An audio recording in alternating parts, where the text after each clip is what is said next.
Ambassador Sarah Chen sat in the cold metal chair, her hands folded on the smooth table surface. Around her, the Galactic Council chamber buzzed with alien voices, speaking in dozens of languages. The massive dome above them showed the stars beyond. Nexus Prime, but Sarah's mind was not on the beauty of space. She was thinking about home. She was thinking about Earth and the secret it had kept for 50 years. The Zephyrian representative stood tall at the center of the room. His blue skin glowed under the bright lights, and his forearms moved as he spoke. Zektar was his name, and he was angry. Very angry. The human colonies must be given to the Zephyrian Empire, Zektar said, his voice booming through the chamber. New Geneva, Haven's Rest, and Prosperity Station. These worlds belong to us now. The humans can leave or they can face the consequences. Sarah watched the other aliens in the room. The lizard-like Krillians nodded their approval. They loved war and conquest. The floating Vorten delegates whispered among themselves, their tentacles moving like underwater plants. Even the peaceful Etherians seemed worried. They all thought the same thing. Humans were weak. For 50 years, humanity had played this role perfectly. They were the traders, the negotiators, the ones who carried goods between worlds and made deals. Human ships were slow and clumsy compared to alien vessels. Human weapons were simple projectile launchers and basic energy beams. Human soldiers were soft creatures who needed suits to survive in space. At least that's what everyone believed. Sarah stood up slowly. The room grew quiet. Even Zektar stopped speaking to look at her. She was small compared to most aliens in the room, barely reaching the chest of the shortest Krillian. Her brown hair was tied back simply, and she wore the plain gray uniform of the Human Diplomatic Corps. The colonies you speak of are home to over 10 million humans, Sarah said. Her voice was calm and clear. They have been there for 30 years. They have built cities, farms, and schools. These are not empty worlds to be given away.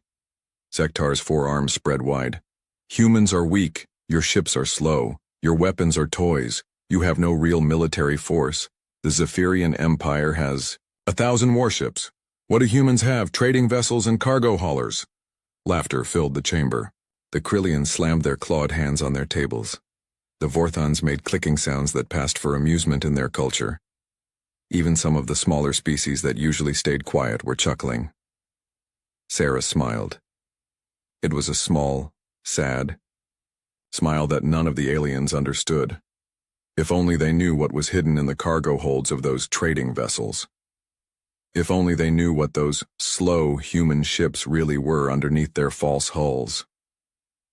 We are a peaceful people, Sarah said. We prefer trade to war, but we will not abandon our colonies. Then you will watch them burn, Zektar replied. The Zephyrian fleet will move in 7 days. Your people can leave, or they can die with their worlds. The session ended with the usual ceremony. Aliens filed out in their groups, speaking in Sci-Fi, their own languages. Sarah remained seated, waiting until the chamber was almost empty. Then she touched the small device hidden under her jacket collar. Admiral, she whispered so quietly that only the hidden transmitter could pick up her voice. I heard everything, Ambassador, came the reply in her earpiece. The voice belonged to Admiral Marcus Rivera, though no one in the galaxy knew his real rank. To the rest of the universe, he was Captain Rivera, master of the cargo vessel Wandering. Star, are we ready? Sarah asked. We've been ready for 50 years, Marcus replied. The question is, are they ready for us? 3,000 light-years away. The Wandering Star drifted through space like any other cargo ship. Its hull was painted with rust stains and meteor damage that made it look old and harmless. Inside, the crew moved with the casual efficiency of experienced merchants. They loaded and unloaded containers, ran maintenance checks, and complained about the poor pay just like any civilian crew would do. But if someone could see through the ship's disguised outer hull, they would discover something very different. The Wandering Star was actually the CNS Retribution, humanity's newest and most powerful dreadnought. Its true weapons were hidden behind fake cargo containers. Its real engines were concealed within the framework of what looked like old-fashioned chemical thrusters. Its armor was disguised to look like simple steel plating, but it could withstand the impact of antimatter warheads. Admiral Marcus Rivera stood in what appeared to be the ship's simple bridge. To any outside observer, it looked like the control room of a basic freighter. But Marcus could see the hidden displays that showed him the real status of his ship. He could access weapons systems that the galaxy had never seen before. He commanded a crew of 300 highly trained military personnel who had spent years pretending to be civilian traders. "Status report," Marcus said quietly. "All systems green, Admiral," replied Commander Lisa Park, his first officer. To the universe, she was just the ship's navigator. In reality, she was one of the most experienced combat officers in human space. "The fleet is in position." Marcus nodded. Around them, scattered across dozens of star systems, more than 200 ships just like theirs waited. Each one looked like a civilian vessel. Each one was actually a warship in disguise. Cargo haulers were really troop transports. Mining ships were actually mobile weapons platforms. Research vessels were command and control centers. "And the installations?" Marcus asked. "Ready for activation," Park replied. "All 47 bases are fully operational." Marcus allowed himself a small smile. For 50 years, humanity had been building those bases. Every time they established a mining operation on some distant asteroid, they were actually constructing a hidden military facility. Every research station they put in orbit around gas giants was really a weapons platform. Every communication relay they placed at jump points was actually a sensor array and missile launcher. The aliens thought humans were industrious but harmless. They saw humans digging mines and building stations, and approved of their work ethic. They never suspected that humanity was militarizing every system they touched. "Contact Fleet Command," Marcus ordered. "Tell Admiral Chen Wei that Ambassador Chen has given us the word. Operation Revelation begins in 6 days." On Earth, in a bunker deep beneath the Swiss Alps, Admiral Chen Wei received the message. She was Sarah's older sister, though few people knew of the connection. While Sarah had spent decades learning alien languages and cultures, Chen Wei had been preparing for war. The Earth Defense Command Center looked like something from humanity's ancient past and distant future combined. The walls were carved from living rock, but they held displays showing every corner of human space. Thousands of officers worked at stations that monitored ships, bases, and installations across 50 star systems. "Admiral," her aide said, approaching with a data pad, "the Zephyrian Empire is mobilizing their battle fleet. Intelligence says they're pulling ships from 5 sectors to build an attack force." Chen Wei studied the numbers. The Zephyrians were bringing 300 warships to attack the human colonies. It was a massive force by alien standards. Most species would surrender rather than face such overwhelming power. Most species were not human. "How many ships are they expecting us to have?" Chen Wei asked. "Based on their intelligence reports, they think we have maybe 50 civilian vessels that could be converted to fight," her aide replied. "They're not taking any chances, though. 300 to 50 are good odds for them."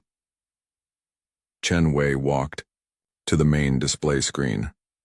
It showed human space as the aliens saw it, a small collection of peaceful colonies connected by trade routes. But with a gesture, she changed the view. The real human presence appeared on the screen like a hidden constellation coming into view.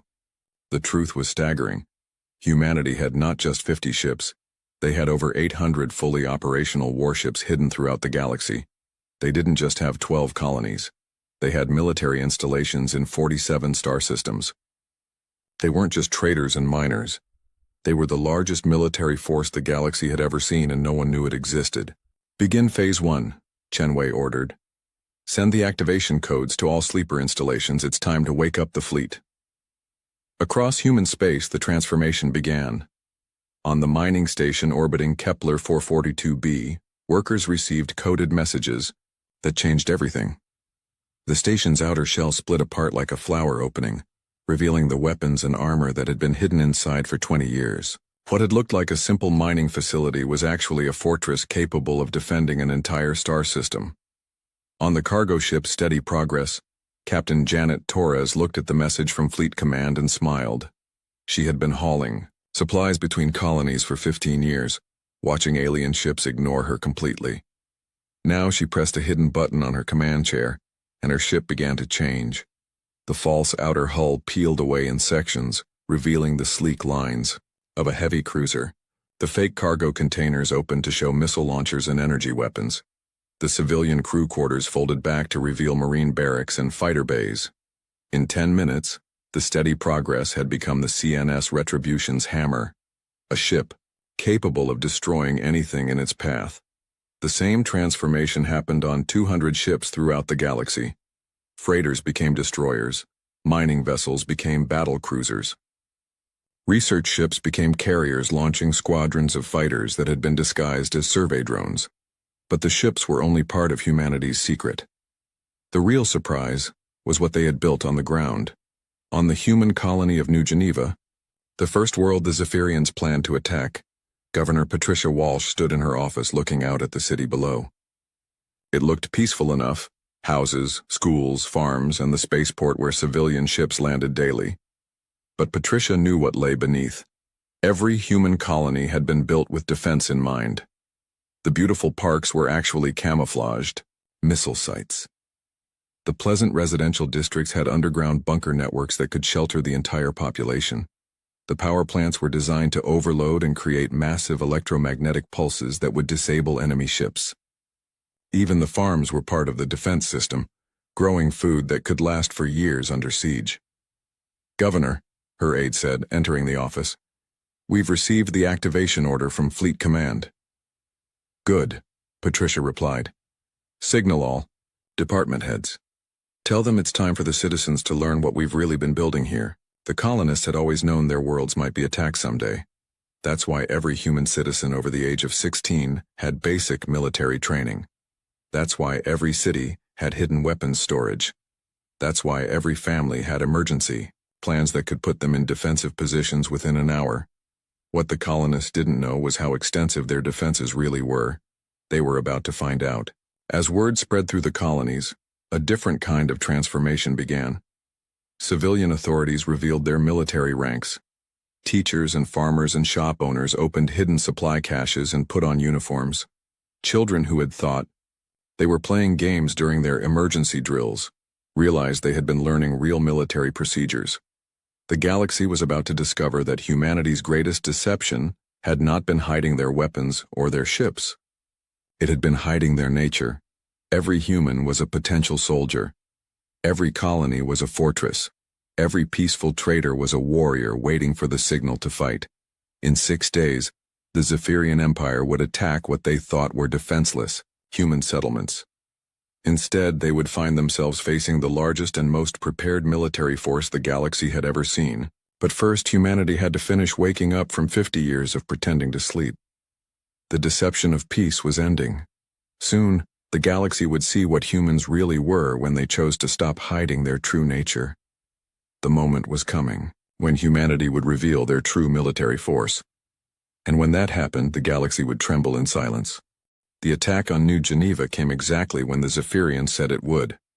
Fleet Commander Vexrath led 60 warships through the jump point at the edge of the system, expecting to find a few human cargo vessels and maybe some old defensive satellites. What he found instead changed everything. The galaxy thought they knew about humanity. The first sign that something was wrong came from his sensor officer. "Commander, I'm reading strange energy signatures from the human ships in the system." Vexrath looked at the display screen. There were 12 human vessels scattered throughout New Geneva's orbital space. They looked like the usual collection of freighters and passenger ships that humans used for trade. Nothing threatening. "Strange how?" he asked. "The power readings are much higher than they should be," the sensor officer replied. "And their hull configurations are changing." Before Vexrath could respond, the human ships began to transform. Hull plates slid apart and fell away like discarded clothing. Fake cargo containers opened to reveal weapon systems. Engine sections extended and showed their true power. In minutes, what had looked like a small collection of civilian vessels had become a battle fleet. "Impossible," Vexrath whispered. The lead human ship, which had been called the Wandering Star on their identification transponder, now broadcast a different signal. CNS Retribution. As Vexrath watched, the ship's true form was revealed. It was massive, easily twice the size it had appeared to be. Weapons ports opened along its hull like eyes opening in the dark. The ship that had looked like a simple cargo hauler was actually larger than his own flagship. All ships battle formation, Vexrath ordered. Prepare to engage the human fleet. But as his ships moved into their attack positions, more surprises appeared. The asteroid mining station that had been quietly operating in the system's belt suddenly lit up with energy. What they had thought was a simple mining platform was actually a fortress bristling with weapons. It was built into one of the largest asteroids in the belt, and now that asteroid was moving toward his fleet under its own power. "Commander," his navigation officer called out. "The mining station is not a station. It's a mobile weapons platform." More signals appeared on the sensors. Human ships were coming from everywhere. From behind moons, from within the asteroid belt, from positions they couldn't have reached unless they had been hiding there for months. What had looked like 12 civilian vessels was actually a fleet of 47 warships that had been camouflaged and waiting. Admiral Marcus Rivera stood on the bridge of the Retribution, watching the Zephyrian fleet realize their mistake. For 50 years, he had waited for this moment. For 50 years, humanity had prepared for the day when they would have to reveal their true nature to the galaxy. "Admiral," his weapons officer reported, "all ships are ready to engage.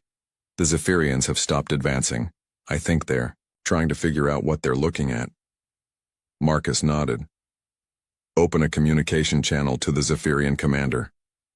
The main screen flickered and showed Vexrath's blue face. The Zephyrian's 4 eyes were wide with shock and confusion. "What is this?" he demanded. "Where did these ships come from?"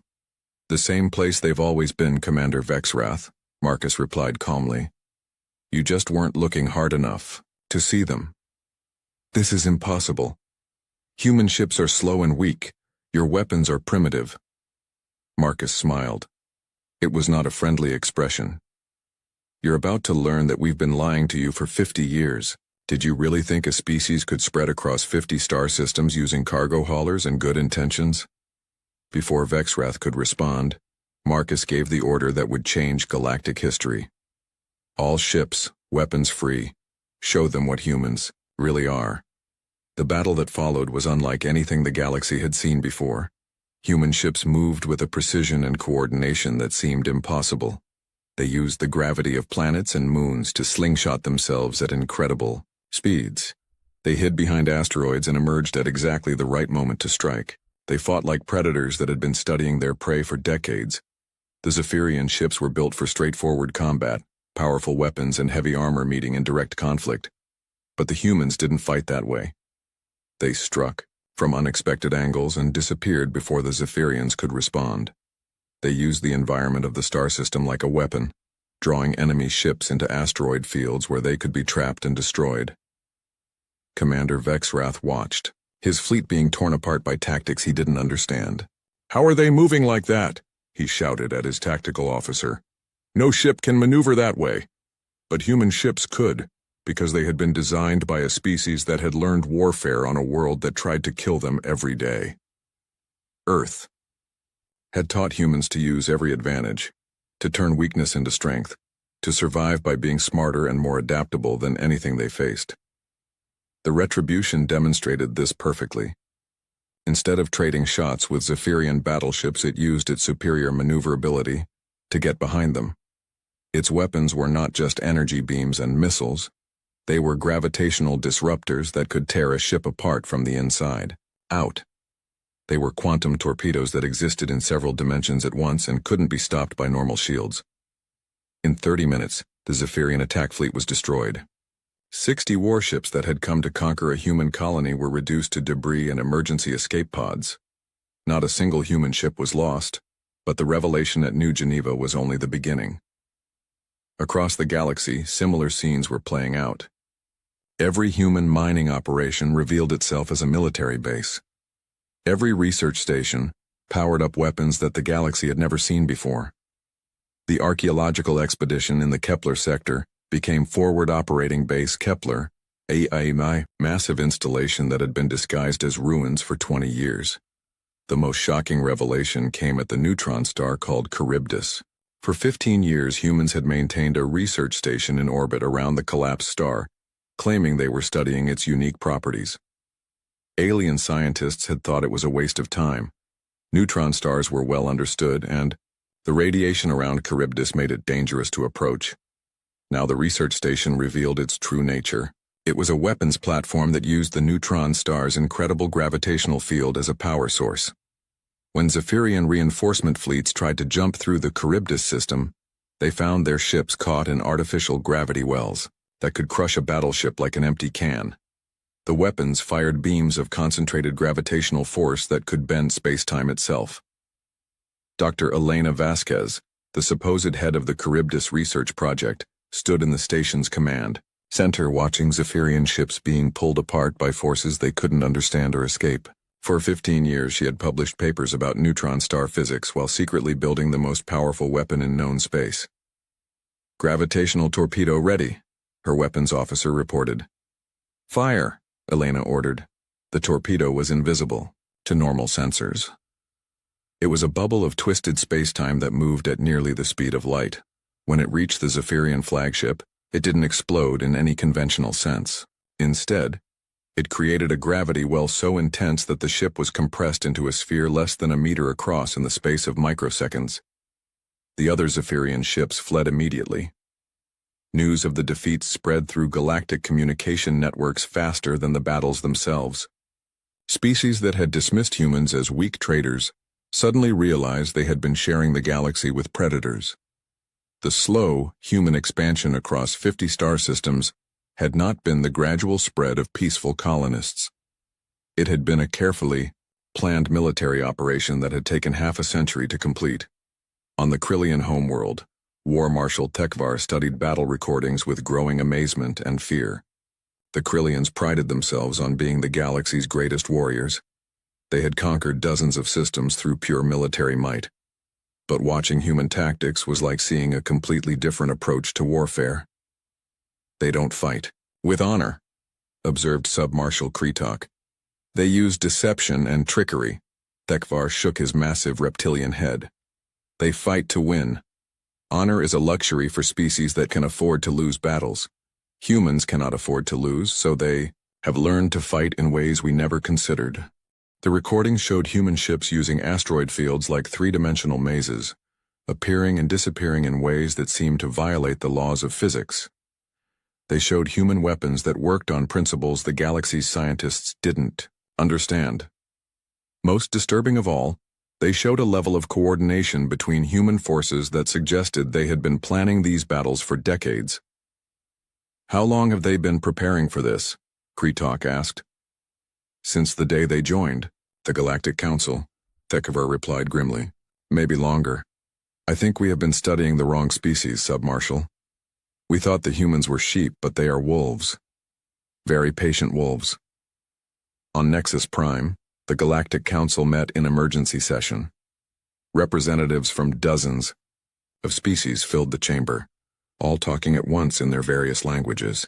The translation system struggled to keep up with the flood of frightened voices. Ambassador Sarah Chen sat in her usual seat, listening to the chaos around her. Species that had ignored humans for 50 years were now demanding explanations. The Vorthan Confederacy wanted to know how many ships humanity really had. The Etherian Collective was asking about defensive treaties. Even the proud Stellar Republic was quietly inquiring about trade agreements. Council Speaker Morden, an ancient being whose species had founded the Council thousands of years ago, finally called for order. "Ambassador Chen," he said, his voice carrying across the chamber, "the Council demands answers. How long has humanity been deceiving us about your military capabilities?" Sarah stood slowly. She looked around the chamber at dozens of alien faces, all staring at her with mixtures of fear, anger, and respect that had never been there before. "We have never lied to this council," she said clearly. "We told you we were a peaceful people. We are. We told you we preferred trade to war. We do. We told you we wanted to coexist with all species in harmony. That is still true. But your ships," shouted the Zephyrian representative who had replaced Zektar. Your weapons, your hidden bases. We told you we would defend ourselves, Sarah replied. Did you think we were bluffing? The chamber fell silent. For 50 years, humanity had been saying exactly that. They had repeatedly stated that they would not be driven from their homes, that they would protect their colonies, that they valued peace but would fight if necessary. The galaxy had chosen to hear only the parts about peace and trade. They had ignored the warnings about human determination and the willingness to fight. Speaker Morden spoke into the silence. What does humanity want now? Sarah looked at him, steadily. The same thing we have always wanted. To be left alone to live our lives in peace, but now you know the price of disturbing that peace. The message was clear. Humanity had revealed their true strength not to conquer, but to ensure they would never again be threatened. They had shown the galaxy what they were capable of, so that no one would make the mistake of thinking humans were easy prey. As the session ended and aliens filed out of the chamber, many of them were looking at Sarah Chen with new eyes. She was no longer just the representative of a minor trading species. She was the ambassador of a military power that had been hiding in plain sight for half a century. The silent fleet had awakened and the galaxy would never be the same. War Marshal Tekvar had seen battle recordings from 100 different species across 2 centuries of conflict. He had studied the combat tactics of the Vorthan Confederacy with their swarm attacks. He had analyzed the methodical siege warfare of the Stellar Republic. He had even learned from the chaotic but effective raids of the pirate clans that operated in the outer systems. But watching the humans fight was like discovering a completely new form of warfare. The Krillian sat in his private study aboard the battleship Razor's Edge, playing the same battle recording for the 20th time. On the screen, human ships moved through the new Geneva system like predators that had been born in space. They didn't just fight, they hunted. Computer, slow the playback to quarter speed, he commanded. The recording showed a human cruiser, one that had been disguised as a mining ship until the battle began, approaching a Zephyrian destroyer. The Zephyrian ship was larger and more heavily armed, but it was being led into a trap so subtle that Tekvar had missed it the first dozen times he watched. The human ship was using the gravity field of New Geneva's largest moon to alter its trajectory in ways that looked random but were actually perfectly calculated. The Zephyrian captain thought he was chasing a fleeing enemy. Instead, he was being positioned exactly where the humans wanted him. When the trap was sprung, 3 more human ships appeared from behind the moon's shadow.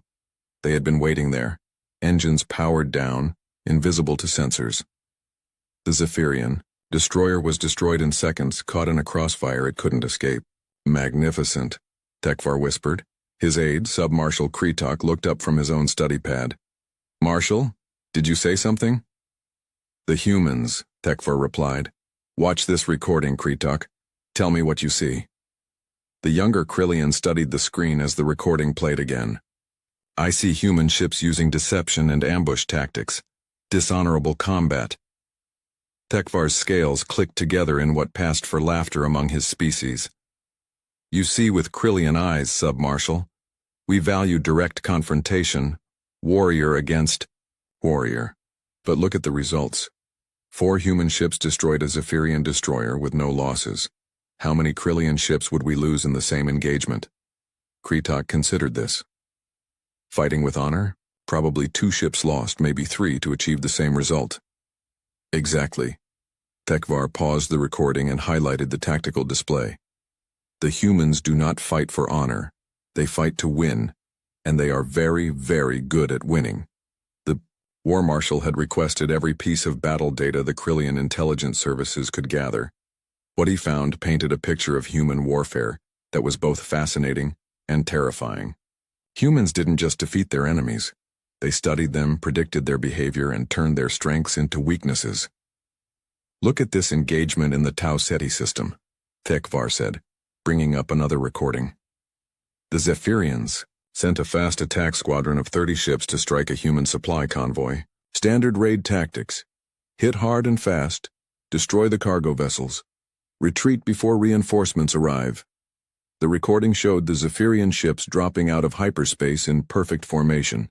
ready to tear apart what they expected to be defenseless human freighters. Instead, they found the convoy formation falling apart in apparent panic, with cargo ships scattering in all directions. The Zephyrian commander thought he had achieved perfect surprise. Thekvar continued. His ships spread out to chase down individual cargo vessels. Classic pursuit formation. Kretok watched as the Zephyrian ships separated to hunt down the fleeing humans.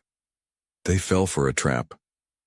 A beautiful trap, Thekvar agreed. The human cargo ships were not running away.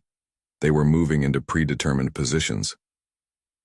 When the Zephyrians were spread out and isolated from each other, the cargo vessels revealed their true nature. The supposed cargo ships shed their false hulls and became warships. But more importantly, they had led the Zephyrian raiders into a kill zone that had been prepared in advance. Hidden weapon platforms powered up throughout the system. Mines that had been disguised as space debris activated. The Zephyrian squadron found itself trapped in a carefully prepared killing field. 30 Zephyrian ships destroyed, Thekvar said. 0 human losses. The entire battle lasted less than 20 minutes. Kretok stared at the recording in amazement. How did they know the attack was coming? That is the most disturbing part, Thekvar replied. I believe they didn't know. I believe they prepared for this exact scenario months or even years in advance, then waited for someone to be foolish enough to trigger the trap. The War Marshal brought up a tactical analysis that showed human defensive positions throughout their territory. Every supply convoy traveled through systems that had been militarized in secret. Every trade route was protected by hidden weapon platforms and disguised warships. Every human settlement was surrounded by defenses that most species wouldn't build even around their homeworlds. They have turned their entire civilization into a weapon, Thekvar observed. Every merchant is a potential warrior. Every cargo ship is a potential warship. Every colony is a fortress. How does one fight an enemy like that? The question troubled him more than he wanted to admit. The Krillian hegemony had conquered half a sector through superior firepower and warrior courage. But human tactics made traditional warfare seem primitive and wasteful. They fought with their minds as much as their weapons, and their minds were, clearly, very dangerous things. On the human colony of Haven's Rest, Governor Michael Torres stood in what looked like the colony's emergency operations center. To visiting dignitaries and trade representatives, this room appeared to be a simple disaster response facility. It had displays showing weather patterns, supply levels, and civilian population centers. But behind the false walls and beneath the innocent-looking equipment, Haven's Rest contained one of the most sophisticated military command centers in human space. Governor Torres was not just a colonial administrator.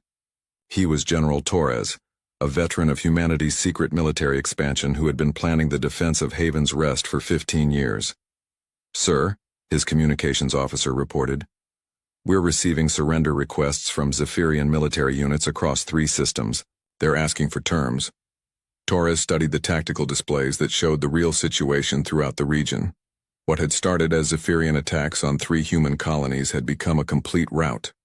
Human forces were systematically destroying every Zephyrian military asset they could find, and they were doing it with a level of coordination that shocked even their enemies.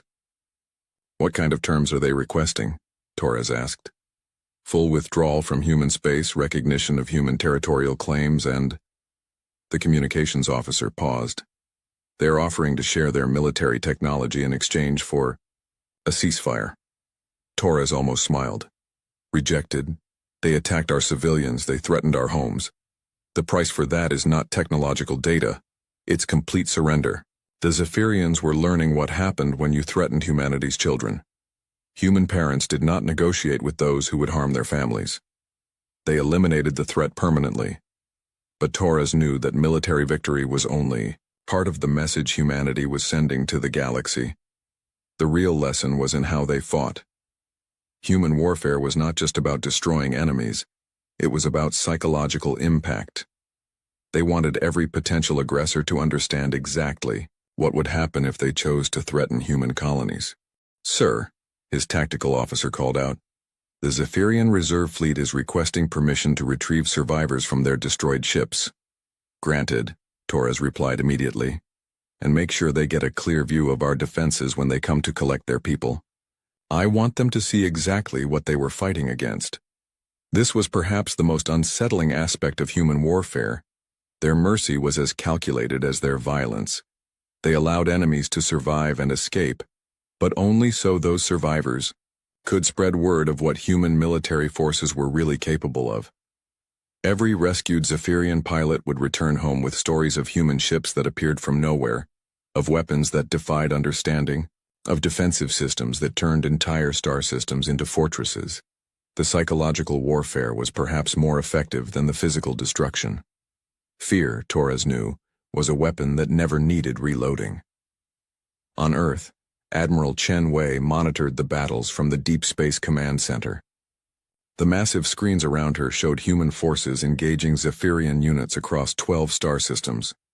Each engagement followed the same pattern: apparent human weakness, followed by devastating revelation of hidden strength.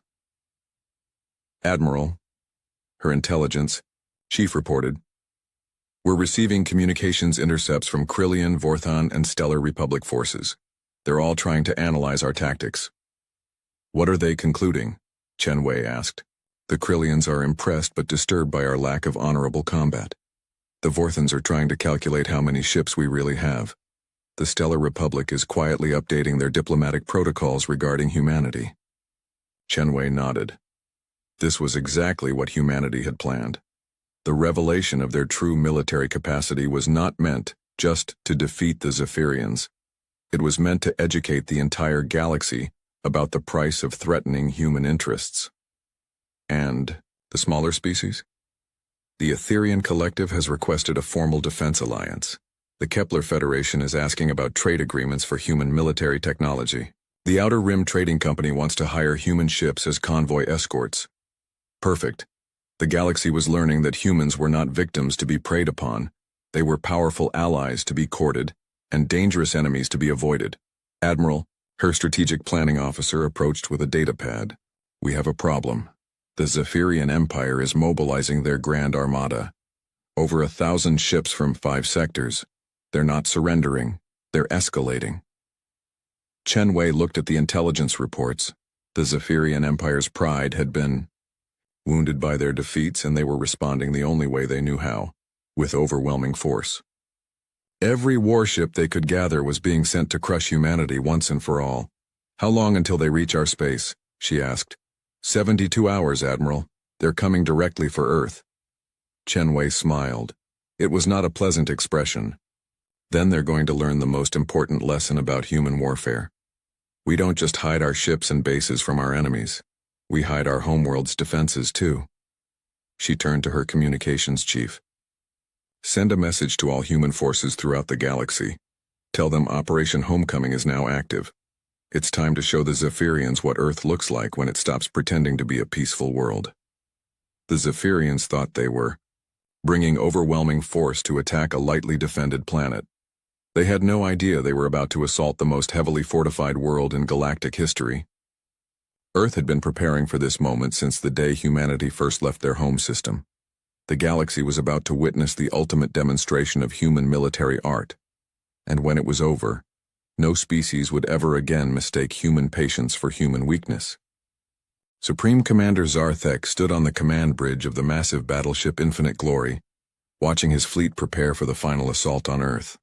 Around him stretched the largest military force ever assembled in galactic history, over 1,000 warships from the Zephyrian Empire's 5 sectors. Battleships the size of cities floated alongside swift destroyers and massive carriers loaded with fighter craft.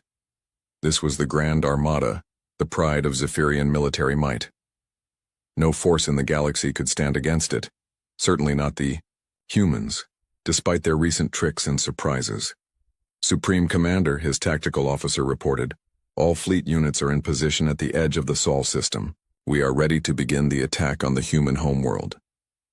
Zarthek nodded, his forearms clasped behind his back as he studied the tactical display. Earth floated on the screen like a small blue-green jewel, looking peaceful and defenseless.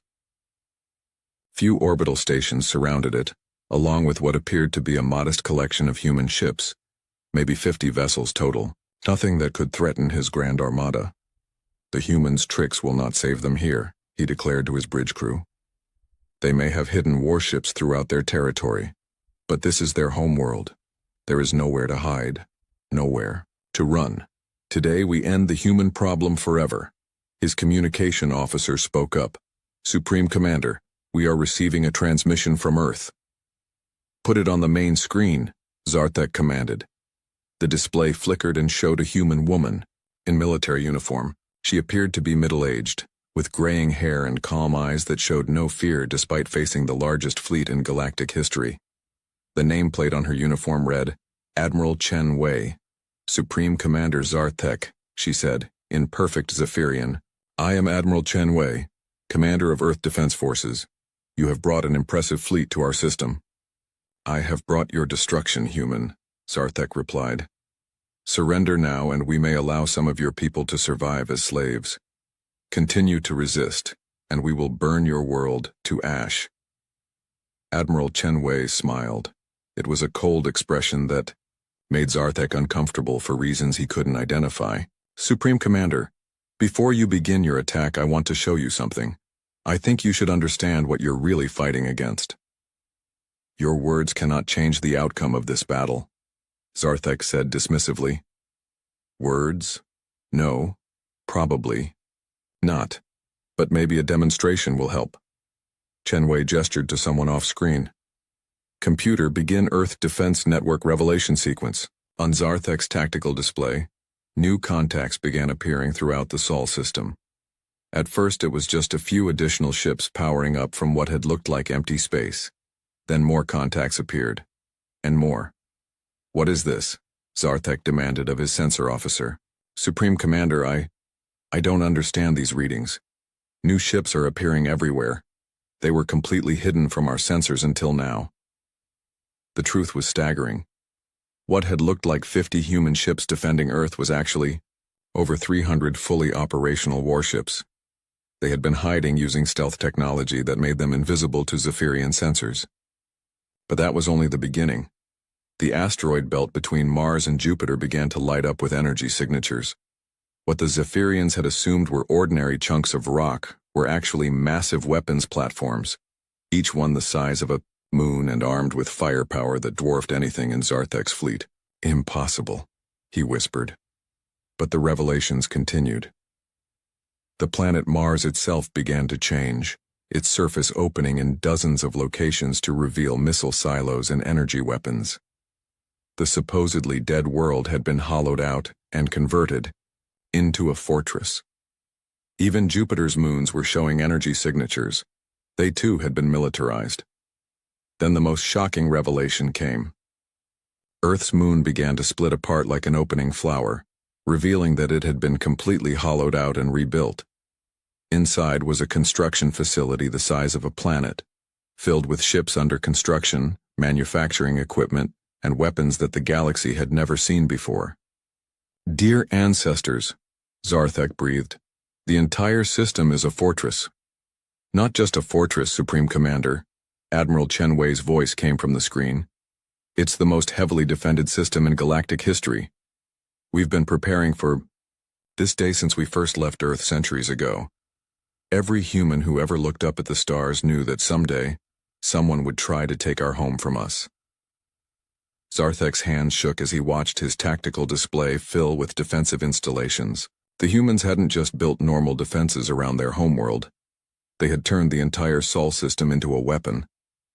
The sun itself showed artificial structures, massive solar collection arrays that could focus stellar energy into beams, capable of destroying entire fleets. How? He managed to ask. The same way we hid our ships throughout the galaxy, Chen Wei replied. We worked for centuries, little by little, always building, always preparing. Every asteroid we mined, every moon we surveyed, every space station we constructed, it was all part of the plan to defend our home. On the bridge of the infinite glory, alarm signals began to sound. Zarthek's fleet was surrounded by defensive systems that outgunned them 10-1. Worse, they were trapped. The same stealth technology that had hidden the human defenses was now being used to create artificial gravity fields that prevented his ships from jumping to hyperspace. This is your last chance to surrender, Supreme Commander, Admiral Chen Wei said. Order your fleet to power down weapons and prepare to be taken into custody.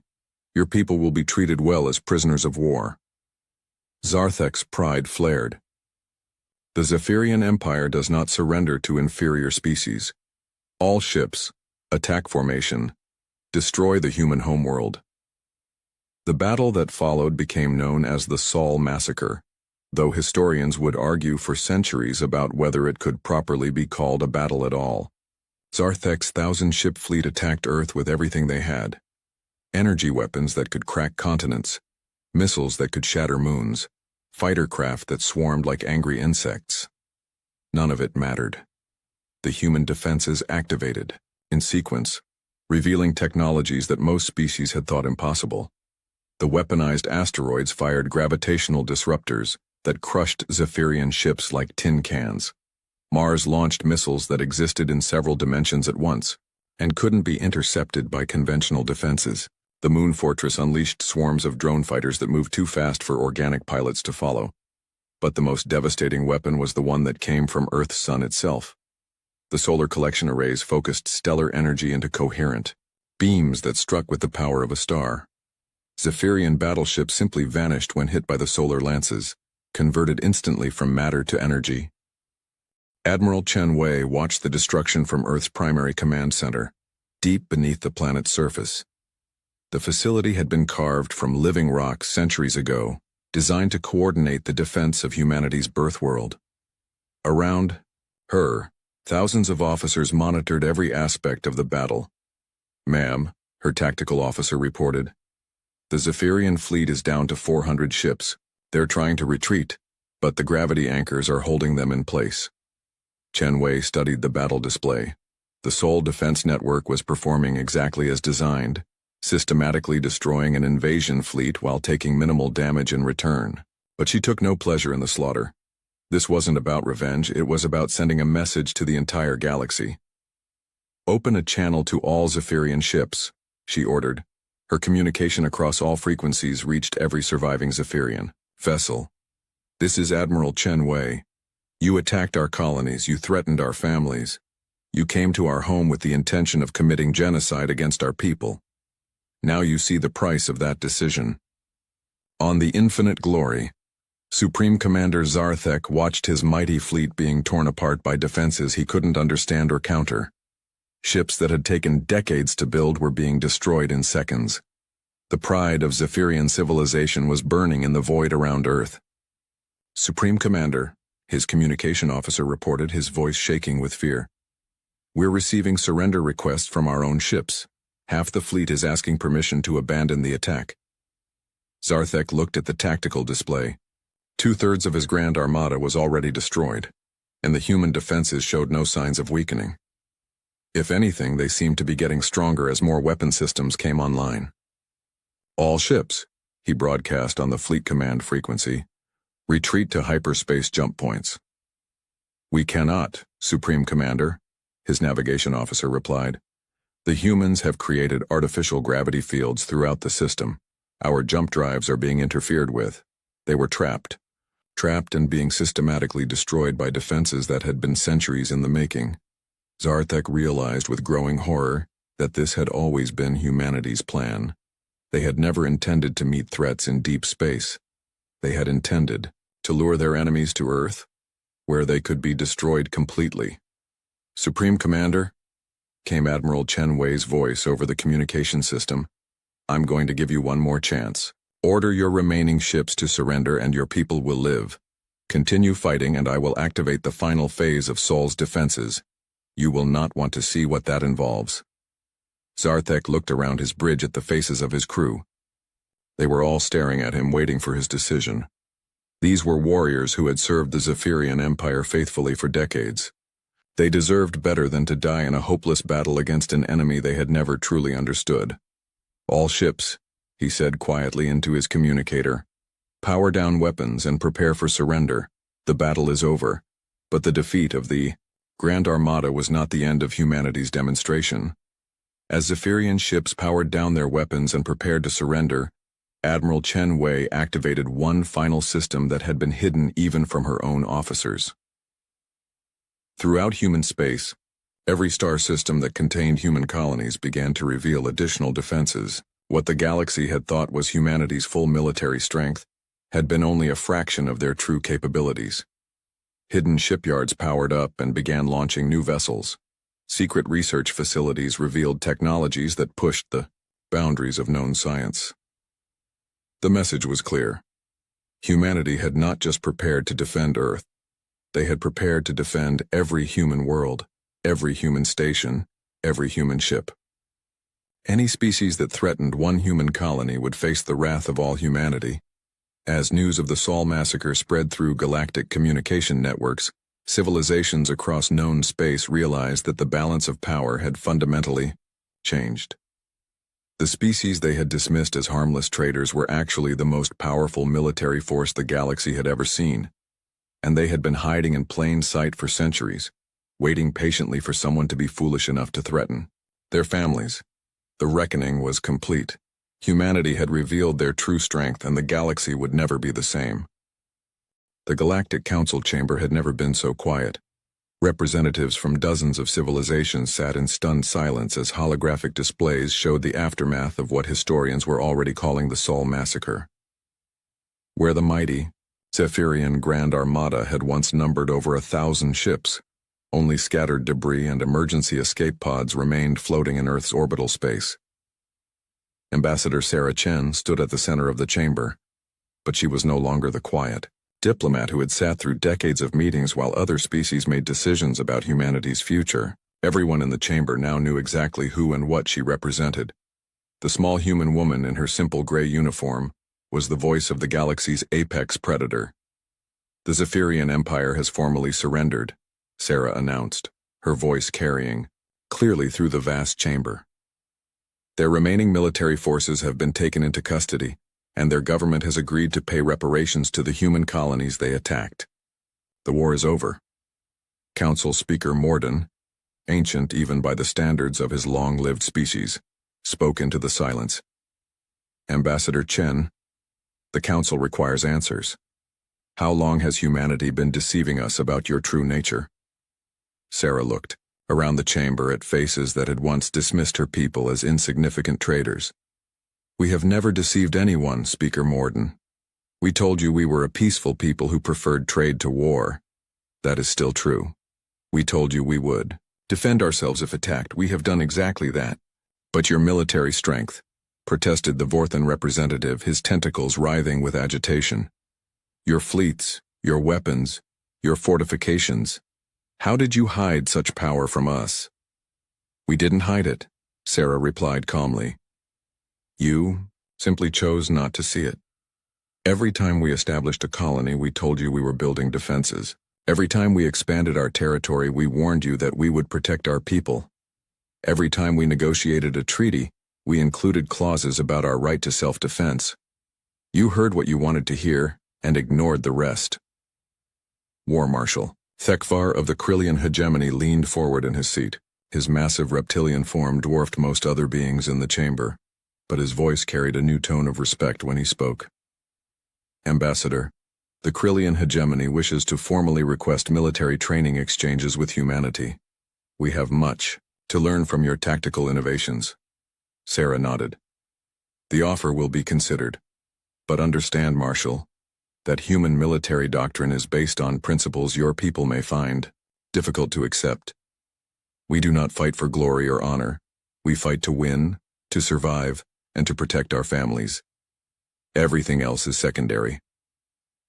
The Etherian Collective's representative, a being of pure energy contained within a crystalline matrix, pulsed with colors that indicated deep emotion. The Collective requests a formal alliance with humanity. We have always been a peaceful species, but recent events have shown us that peace requires strength to maintain it. Agreed, Sarah replied. Immediately. Humanity has always believed that peaceful species deserve protection from those who would prey upon them. We are prepared to extend our defensive umbrella to any civilization that shares our values. Across the chamber, representatives began talking among themselves in dozens of languages. The translation system struggled to keep up as species that had dominated galactic politics for millennia suddenly found themselves repositioning their relationships with humanity. The small, quiet species they had ignored was now the most powerful military force in known space. On the distant world of Kepler 442, Governor Patricia Walsh stood in what had once been her colony's administration building. Now it was revealed as the command center for one of humanity's most sophisticated military installations. Through the transparent aluminum windows, she could see the massive defensive platforms that had been disguised as mining equipment for 20 years. Her aide approached with a communication pad. "Governor, we're receiving formal diplomatic requests from 17 different species. They all want to establish embassies here." Patricia smiled. 3 months ago, they wouldn't return our calls when we needed trade agreements. Now they want embassies. How many are offering military alliances? All of them, ma'am. The Stellar Republic is offering exclusive technology sharing agreements. The Outer Rim Federation wants to hire human ships as convoy escorts. Even the pirate clans are requesting non-aggression pacts. The transformation was remarkable. Humanity had gone from being dismissed as harmless traitors to being courted by every major power in the galaxy. But Patricia understood that this change came with responsibilities that her people were only beginning to understand. On Earth, Admiral Chen Wei walked through the corridors of the Deep Space Command Center, observing her staff as they coordinated humanity's new role in galactic affairs. Display screens showed human ships throughout known space, no longer hiding their true nature. The age of deception was over. Now came the more difficult task of managing the consequences. "Admiral," her intelligence chief approached with a secure datapad. "We're receiving reports from our embassy on Nexus Prime. 17 species have requested defense treaties in the last 48 hours. The Vorthon Confederacy is offering to share their hyperdrive technology in exchange for protection from the Krillian hegemony. The Stellar Republic wants to purchase human weapons systems." Chen Wei studied the reports. "What about the smaller species, the ones who have been caught between the major powers?" "They're the most eager of all, ma'am. The Kepler Federation, the Outer Rim Trading Company, the Independent Worlds Alliance. They're all asking to be included in what they're calling the Human Protection Zone." This was exactly what Chen Wei had hoped would happen. For too long, the galaxy had been dominated by large military powers that bullied smaller civilizations.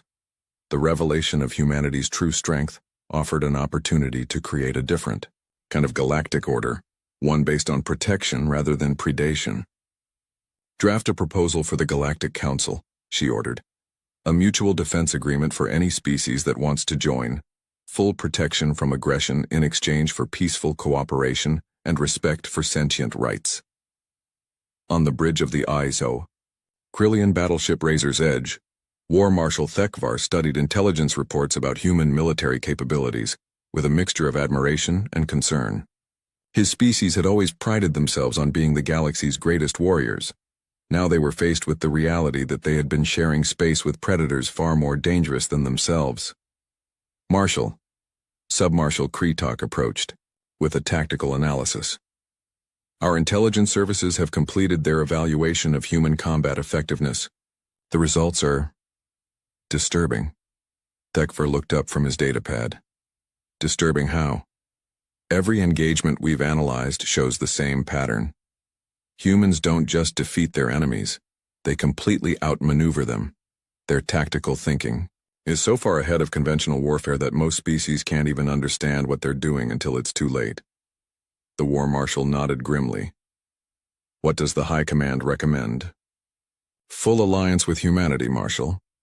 If we can't defeat them, we should join them. Better to be allied with the apex predator than to be prey for it."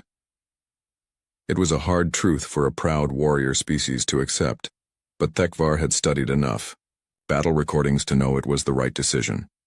The Krillians had always believed that strength came from superior firepower and warrior courage. The humans had shown them that the greatest strength came from superior thinking and careful preparation. Back on Nexus Prime, Ambassador Sarah Chen met with a small group of representatives from species that most of the galaxy forgot existed, the Gentle Builders, who created beautiful crystal cities but had no weapons. The archive keepers, who maintained the galaxy's historical records but had no military force. The healers of Tau Ceti, whose medical knowledge was legendary, but who had never fought a war. "You are all welcome under humanity's protection," Sarah told them. "But understand what this means. We will defend you from aggression, but we will not fight your wars for you. We will protect your right to exist, but you must continue to contribute your unique gifts to galactic civilization." The representative of the Gentle Builders, a fragile crystalline being whose species had been conquered twice in the last century, spoke in tones like wind chimes. "What do you ask in return for this protection?" "Nothing that you are not already willing to give," Sarah replied. "Continue building your beautiful cities. Continue sharing your architectural knowledge. Simply exist and thrive as you always have. The galaxy is richer for your presence, and we will ensure that no one can take that away from you again." This was humanity's vision for the new galactic order. Not conquest or domination, but protection for those who needed it, and cooperation with those who wanted it. The species that had hidden their true nature for 50 years were now using their revealed strength to create a safer galaxy for everyone. But not everyone was happy with this new arrangement. In the shadowy corners of galactic space, older powers began to plan and scheme. The Void Syndicate, mysterious beings from beyond the galactic rim, watched human expansion with growing concern. The Ancient Ones, who had ruled parts of the galaxy before most current species had achieved spaceflight, began to stir from their long slumber. Admiral Chen Wei knew that humanity's revelation of their military strength was not an ending.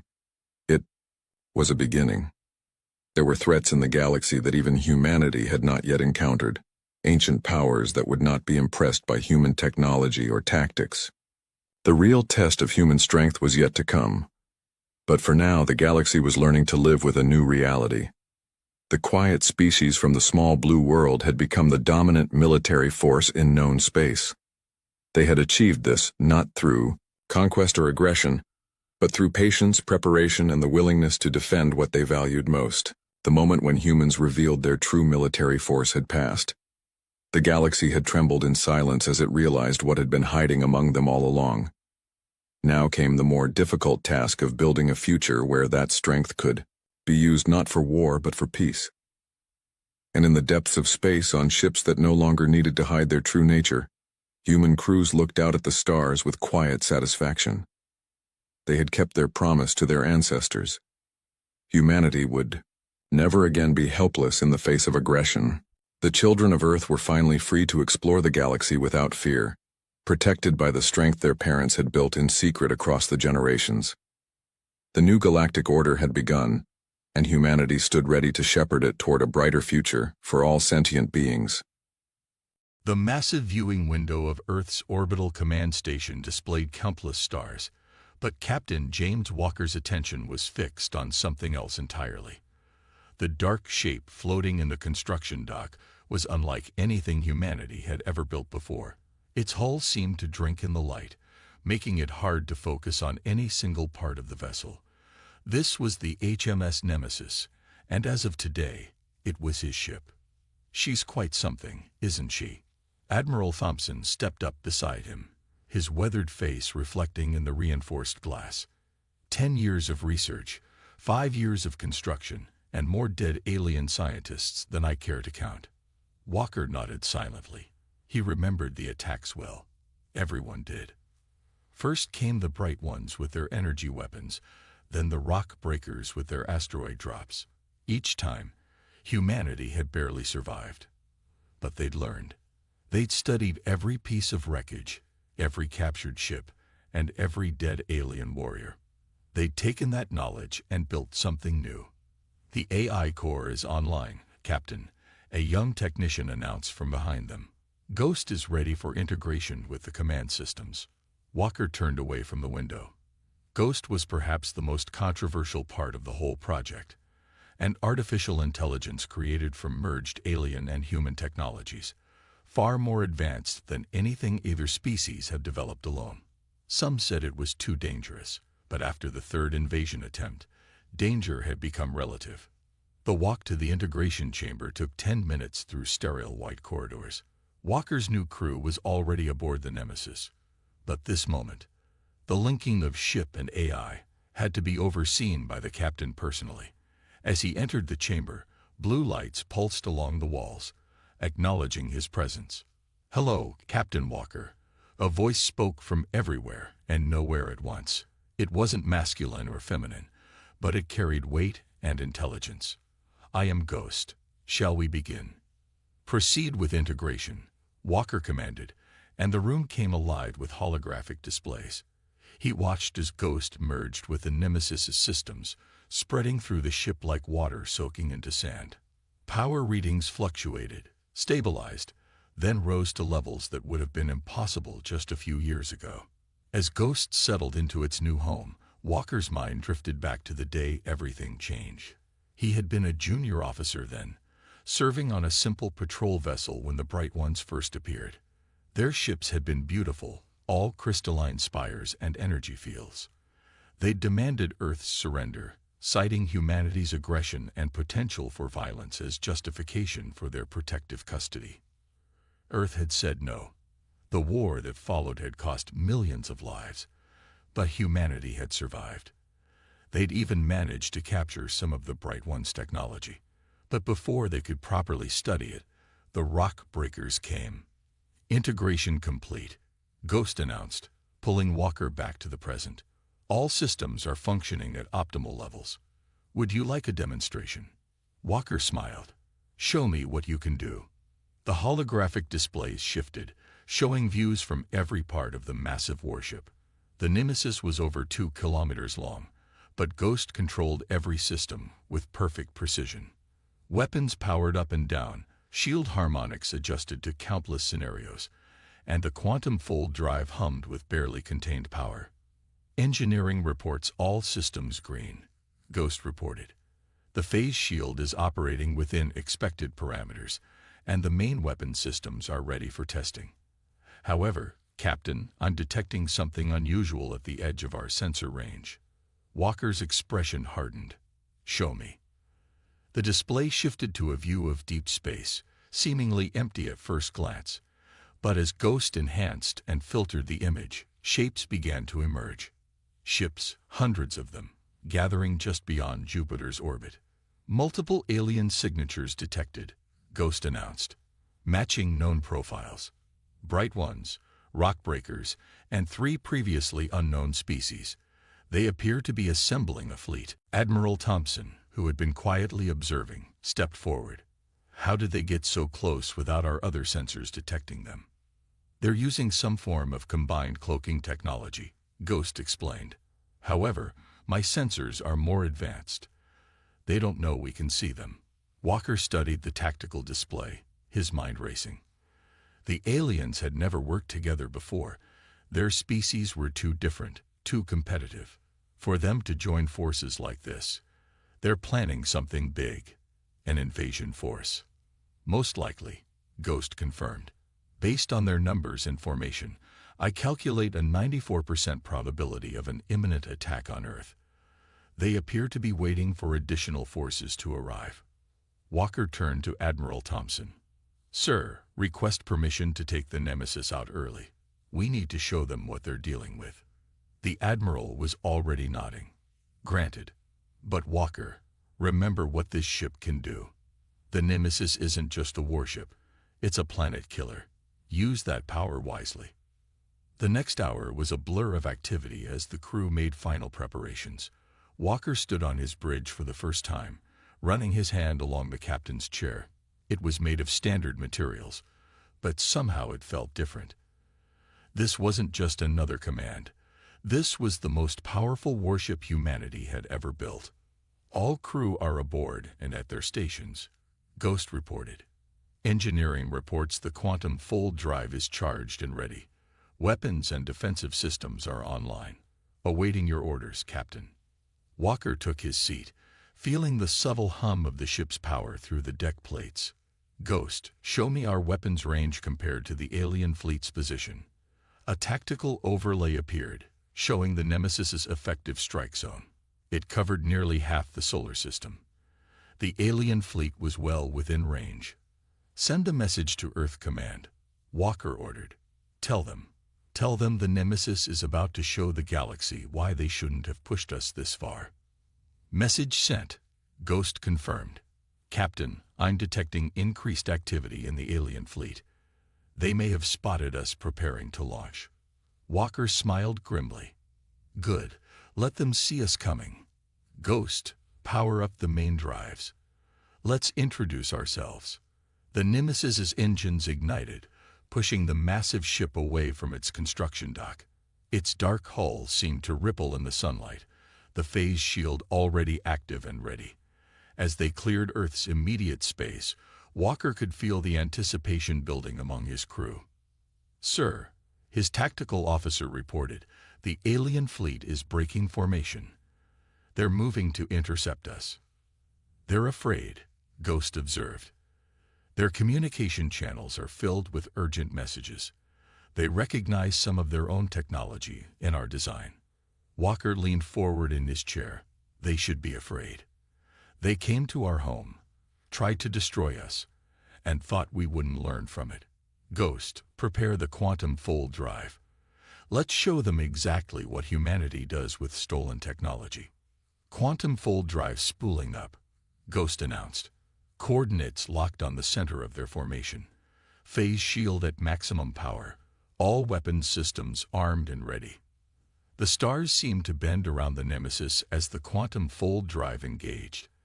In the last moment before they jumped, Walker thought about everything that had led to this moment. All the battles, all the deaths, all the sacrifices. The aliens had pushed humanity to create this ship, to become something more dangerous than they could have imagined. Jump in 3, 2, 1. The Nemesis vanished from Earth's space in a flash of impossible light, ready to show the galaxy why humanity was not to be underestimated.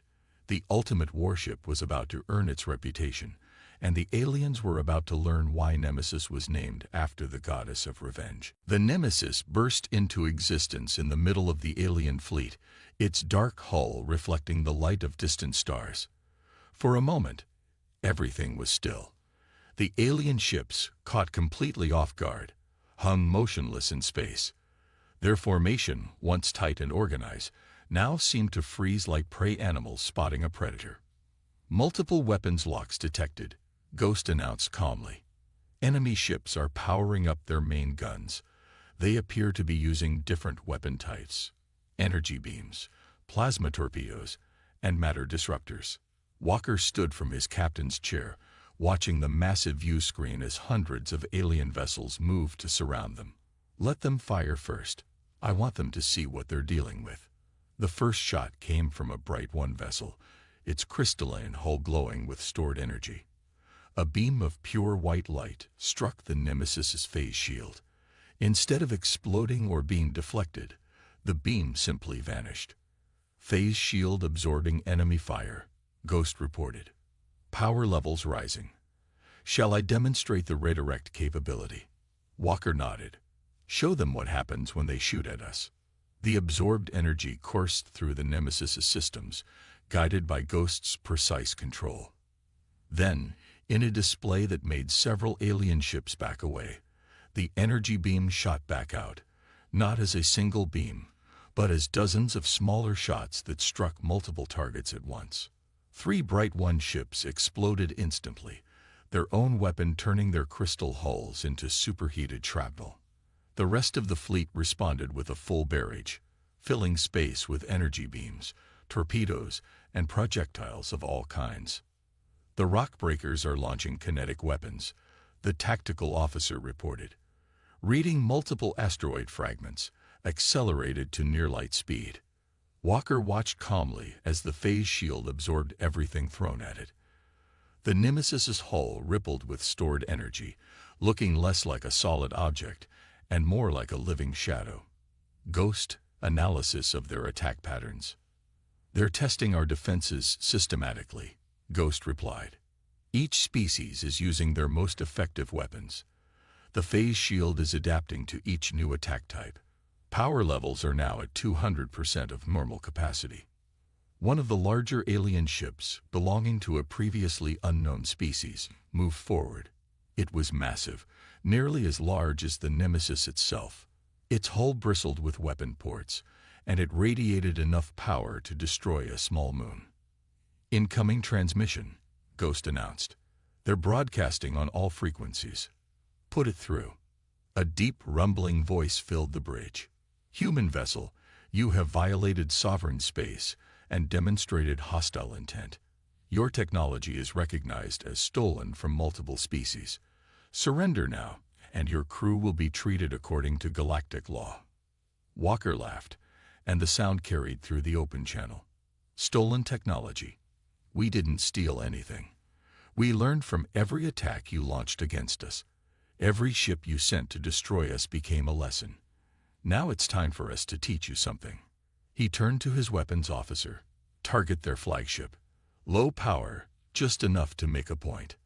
The Nemesis's main gun powered up, drawing on the energy absorbed from the alien attacks. A beam of concentrated power, containing elements of every weapon type used against them, lanced out. It struck the alien flagship's shields and went straight through them, as if they weren't there. The beam cut a clean line across the massive ship's hull, leaving a glowing scar, but not destroying it.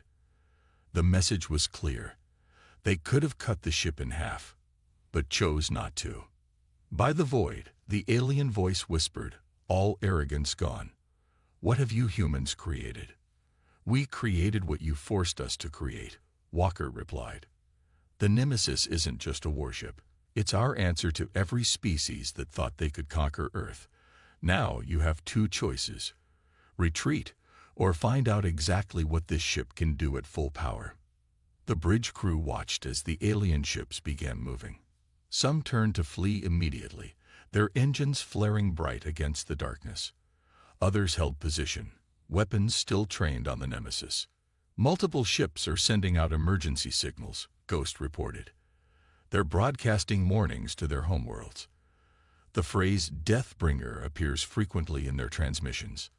The alien flagship, its hull still glowing where the Nemesis beam had struck, began to back away slowly.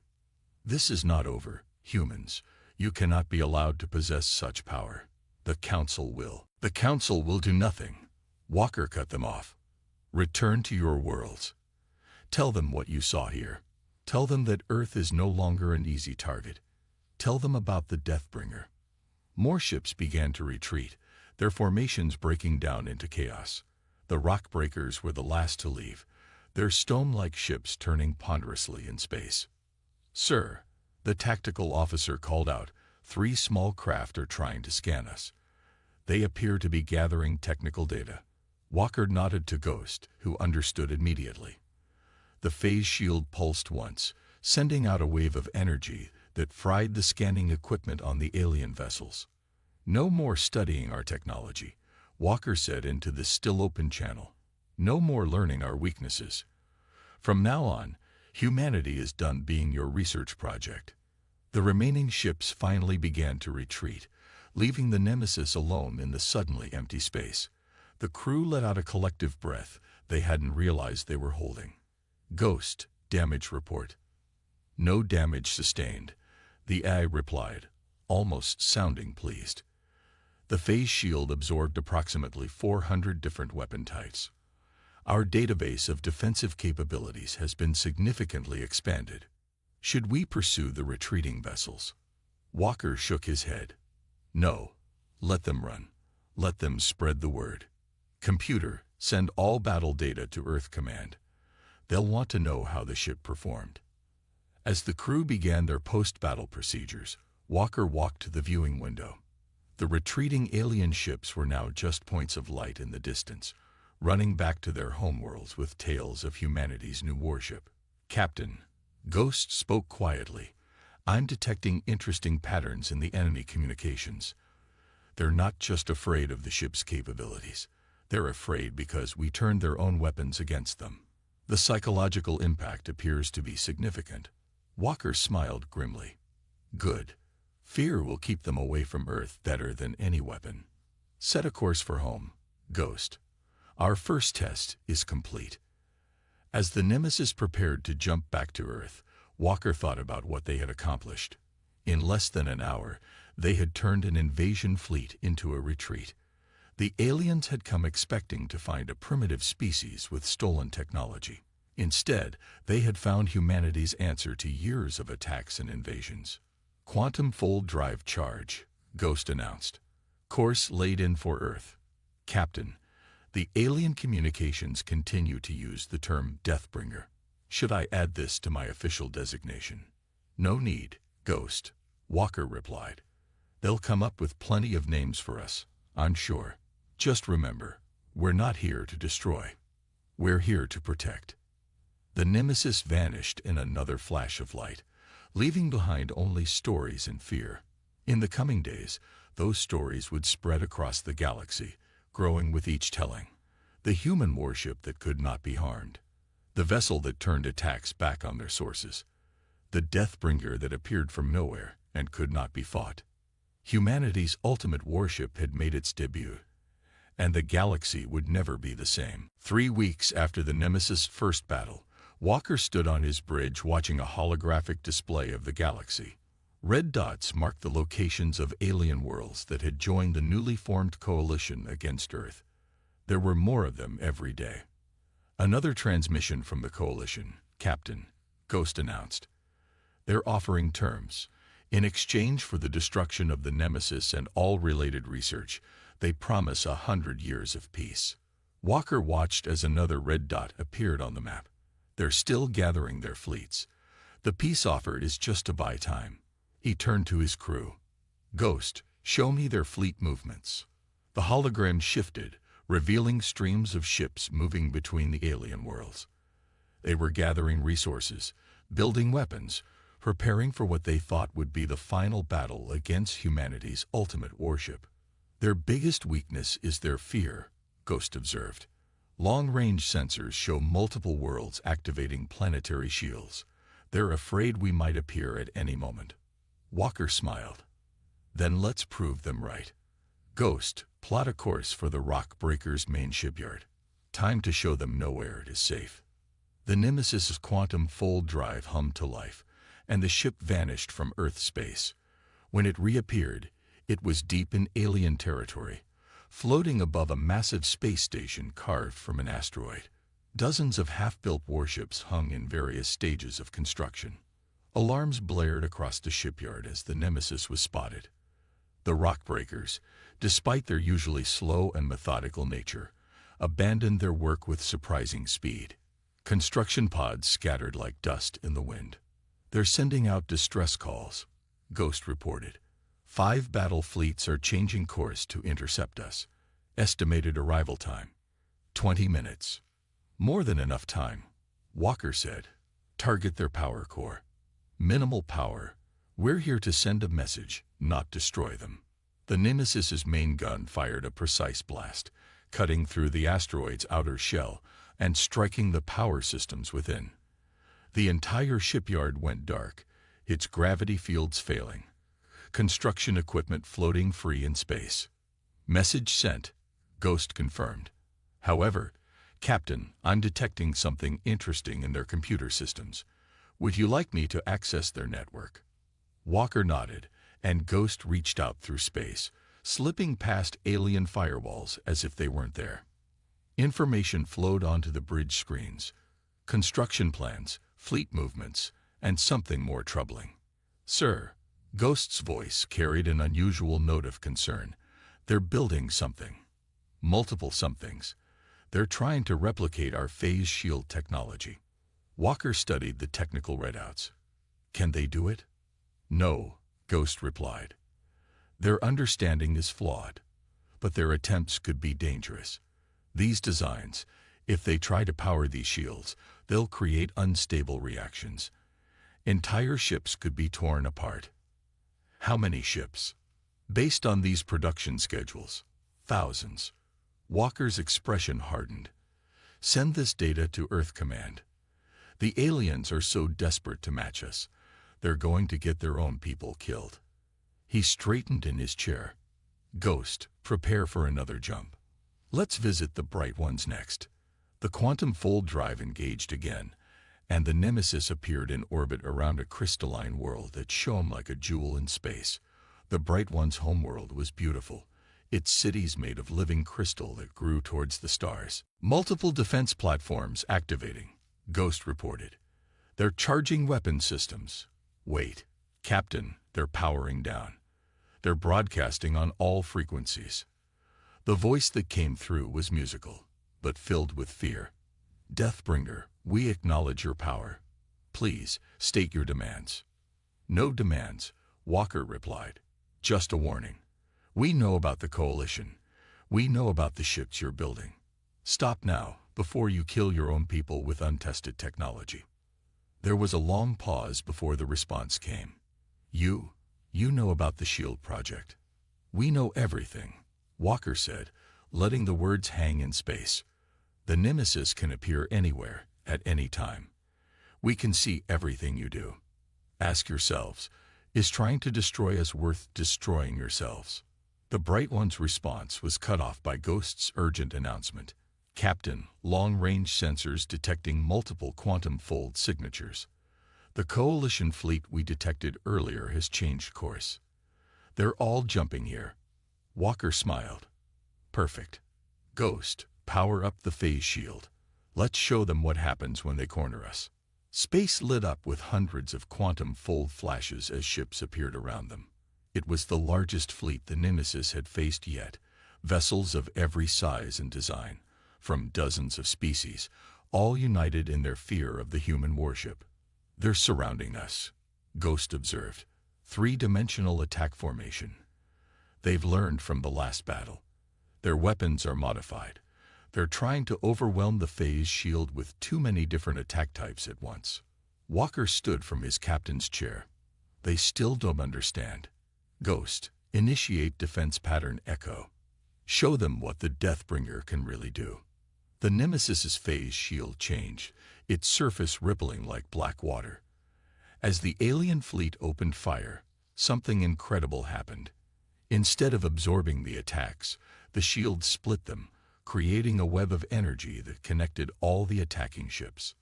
Power web established, Ghost announced. Ready to initiate feedback loop. Do it. Energy coursed back through the connections, overloading weapon systems across the alien fleet. Ships began powering down, their systems fried by their own attacks. Not destroyed, just disabled. 842 ships neutralized, Ghost reported. 0 casualties. They're dead in space, Captain. Walker opened a channel to the entire fleet. Look around you. We could have destroyed every ship here. Instead, you'll need a few days of repairs. Consider this your final warning. Humanity is not your enemy unless you make us one. The Nemesis isn't here to conquer or destroy. We're here to protect Earth, nothing more. He turned to his crew. Send out rescue ships for the crews. Make sure they all get home safely. Let them tell everyone what happened here. As the Nemesis prepared to jump away, Ghost spoke privately to Walker. Captain, the fear levels in their communications have changed. There's still fear, yes, but something else too. Respect. They're calling us Deathbringer less often now. Some are using a new name. The Guardian. Walker watched as human rescue ships began arriving to help the disabled alien vessels. Guardian, he repeated softly. I like that better than Deathbringer. Set a course for Earth, Ghost. I think they got the message. The Nemesis disappeared once more, leaving behind a fleet of humbled alien ships and a story that would spread across the galaxy, not of destruction, but of mercy. The ultimate warship had shown that humanity's greatest strength wasn't its ability to destroy, but its choice not to. The emergency call came in the middle of Earth's night cycle. Walker was sleeping when Ghost's urgent voice woke him. Captain, priority alert from New Eden Colony. They're under attack. Walker was on the bridge in minutes, his uniform hastily donned. The tactical display showed New Eden, humanity's largest off-world colony, surrounded by enemy ships. But something wasn't right about their attack pattern. Ghost. Analysis of the attacking fleet. Unknown configuration, Captain. Their energy signatures don't match any known alien species. They're using stealth technology we haven't seen before. Ghost paused. Captain, their attack patterns seem familiar. They're using human tactics. The bridge crew exchanged worried looks as the Nemesis prepared to jump. New Eden was home to 50,000 colonists. If those ships were as powerful as they seemed, there wouldn't be much time. Quantum fold drive engaged, Ghost announced. But Captain, I've been analyzing the emergency signal. There are irregularities. The encryption key is wrong. The Nemesis appeared above New Eden. Weapons ready, phase shield powered up. But instead of finding a colony under siege, they found something else entirely. The attacking ships were Earth military vessels, modified with alien technology. Multiple weapons locked on us, Ghost reported. Captain, they're using our own targeting protocols. These are Earth ships. Walker's hands gripped his chair's armrests. Open a channel. The face that appeared on the screen was familiar. Admiral Reed, one of the highest-ranking officers in Earth's fleet. His expression was cold, professional. Captain Walker, power down your weapons and prepare to be boarded. The Nemesis project has been terminated. What is this, Admiral? Walker demanded. Why the deception? The Nemesis is too powerful to be controlled by a single captain, Reed replied. The Joint Chiefs have decided it needs to be under direct military control. Don't make this difficult. Walker, you've done your part. Now it's time to let the proper authorities take over. Ghost's voice came through Walker's private comm channel. Captain, I'm detecting more ships emerging from quantum fold space.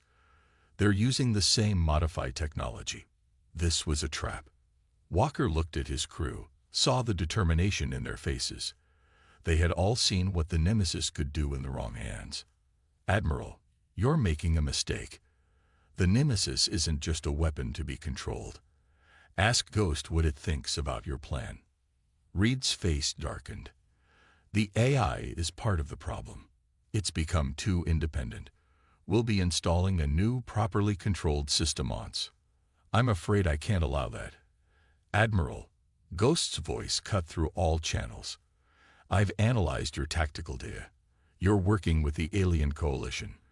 You've promised them access to my technology in exchange for their support. The Admiral's composure cracked slightly. The coalition offered us everything. Unlimited resources, advanced technology, a seat on their council. All they wanted was the Nemesis phase shield technology. Do you know what we could accomplish with their help? I know what they would accomplish with our help, Walker replied. They'd make sure humanity never threatened them again. Ghost, show everyone what the Admiral's been hiding. The tactical display changed, showing secret communications between Reed and the alien coalition. Plans for controlled human expansion, restricted military development, and Earth essentially becoming a puppet state, all hidden behind promises of peace and prosperity. Incoming ships, Ghost announced. The coalition fleet is arriving.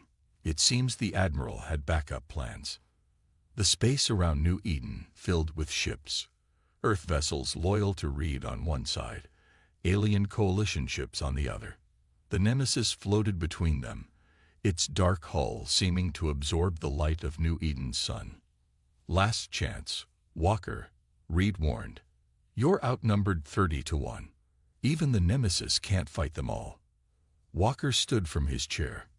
Ghost, what are your thoughts on this situation? The Admiral's actions classify as high treason, Ghost replied, its voice carrying through all channels. He's conspired with alien powers to weaken Earth's defenses. However, the coalition fleet's presence provides an opportunity. They're all here, in one place, expecting us to surrender. Walker smiled. Are you thinking what I'm thinking? Always, Captain. Initiating defense pattern Omega.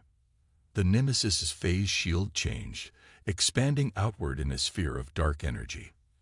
As it touched each ship, their weapons powered down, their engines stalled, and their communications went silent. "What are you doing?" Reed demanded, panic creeping into his voice. "Teaching a lesson," Walker replied.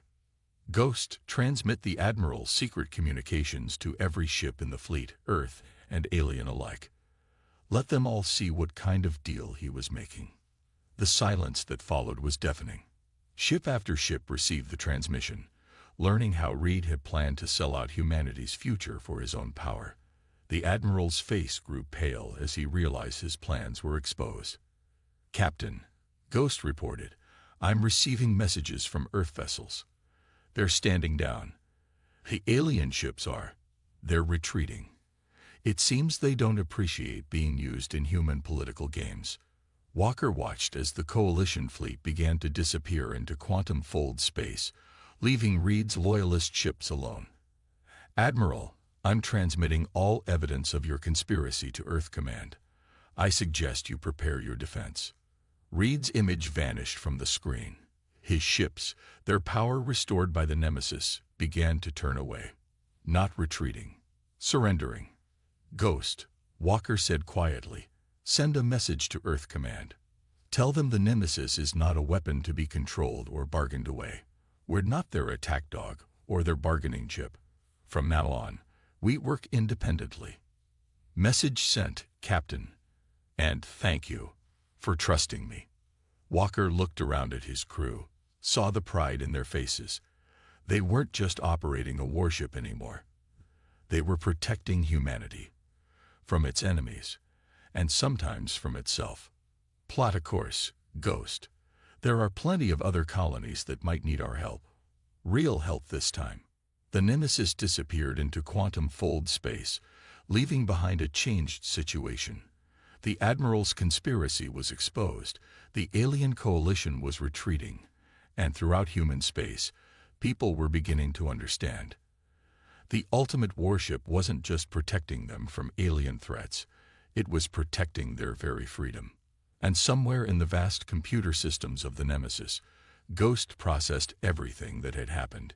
It had faced a choice between loyalty to authority and loyalty to principle, and it had chosen well, just as its human creators had taught it to do. The space around Jupiter's largest moon buzzed with activity. Ships from every known species had gathered there, their weapons powered down, their intentions peaceful for the first time in recent memory.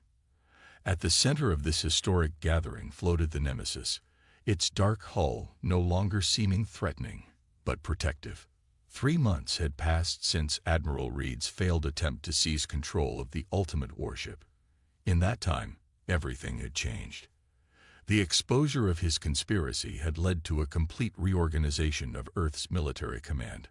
More importantly, it had opened up new possibilities for peaceful contact with alien species.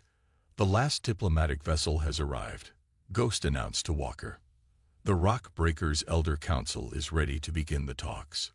Walker nodded, watching as representatives from 24 species prepared to board the Nemesis. After proving they could defeat any enemy, humanity had done something even more impressive. They had offered peace. "Are you ready for this, Ghost?" Walker asked privately. "You'll be the main topic of discussion." "I am ready," the eye replied. "They need to understand what I am, what we are. Not a weapon to be feared, but a guardian to be trusted." The Nemesis's main conference room had been specially modified for this meeting. Different atmospheric conditions, gravity settings, and temperature zones allowed representatives from all species to attend comfortably. As they filed in, Walker saw the way they looked at the walls, the ceiling, the floor, all parts of the living ship that Ghost controlled. The Bright One's representative spoke first, their crystalline form catching the light. "We have all come as requested. The human warship that could destroy any of our worlds is called, and we have answered. What more do you want from us?" Walker stood before them, Ghost projecting his words in all their languages simultaneously. "We want what we've always wanted. Peace. Real peace, not the kind bought with threats or secured through fear." He gestured, and Ghost displayed images of the battles they had fought. "Look at these encounters. In every fight, we chose not to destroy. When we could have killed, we disabled. When we could have conquered, we protected. But your power is too great, a rock-breaker elder rumbled. No single species should possess such technology. You're right, Walker agreed, surprising them. Which is why we're here. Ghost, show them. The room's displays came alive with technical data, schematics, equations, theoretical models. The aliens leaned forward, their eyes and various sensory organs fixed on the information. These are the base principles of the phase shield, Ghost explained. Not the complete technology, but enough to begin developing safety protocols for your own experiments. We know you've been trying to replicate it. This will help you do so without risking your people's lives. The room erupted in surprised murmurs. A representative from one of the newer species stood up. You're sharing your technology, the very thing that makes you invincible. We're sharing knowledge that will keep your people safe, Walker corrected. The Nemesis was built because we had to survive. Now we want to help you survive too. But there's a condition. He paused, making sure he had their complete attention. We propose the formation of a new galactic council, not one based on power or fear, but on mutual protection. The Nemesis will serve not just humanity, but and if we refuse? Asked one of the alien leaders. Then you refuse, Walker said simply. We won't force anyone to join. The Nemesis will still protect Earth, but we won't interfere with your affairs unless you threaten innocent lives. Ghost's voice filled the room. I have been analyzing all known conflicts in this sector of space. 93% could have been prevented with proper communication and mutual defense agreements. We are offering you a chance to break the cycle of fear and revenge. The aliens began to talk among themselves, their conversations a mix of hope and suspicion. Walker waited patiently, knowing this was a moment that would define the future of not just humanity, but all spacefaring species. Finally, the Bright One's representative stepped forward. We have seen what your ship can do. More importantly, we have seen what it chooses not to do. We accept your proposal.